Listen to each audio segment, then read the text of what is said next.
Have you ever tried to create a map in Tableau and then this happened? Literally nothing showed up. I'm going to show you how to fix this problem.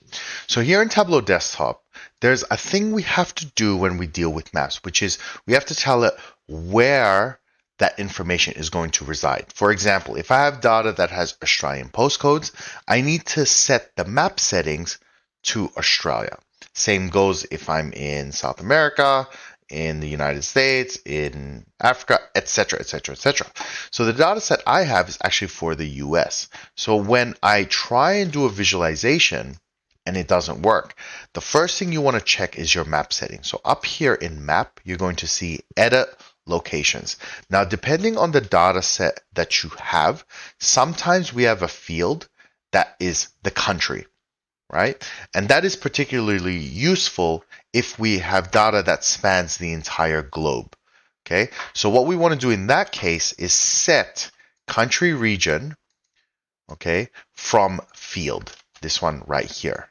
And that allows Tableau to know that a particular postcode, which could exist in multiple places around the world, is specific to a country that is represented in the data set.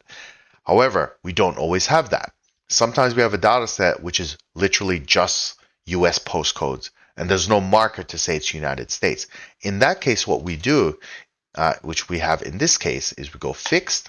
By the way, this data set's in the description below if you want to follow along. So fixed, we're going to look for the United States. Here we go, United States. Click outside of that. And you can see it's actually all turned gray, which means it's recognized it. We're going to hit OK. And as soon as you do that, now you can see all the points in the US appear. Now, the reason it didn't zoom in is because I've got this pinned. So if I just select that or this one, it will reset and zoom in. Okay, which is what I would have expected to see if everything was set correctly. Now there is, I don't know if I would call it a bug. It's more of a memory in Tableau that it's not always, but let's say I'm using a data set that is Australia, and then I close Tableau, and then I load a new data set that's US. Sometimes it remembers the old setting. I don't know if this is like sorted out in later versions. It does happen occasionally. Regardless, you always want to go to map, edit locations, and just confirm it's pointing to the right place. I teach all of this in detail on my website, Jellyman Education. If you want to learn everything in a course structure, I've created so much content around this. It's insane. So hope you guys enjoyed. I hope it solves your problem, and I will see you next time.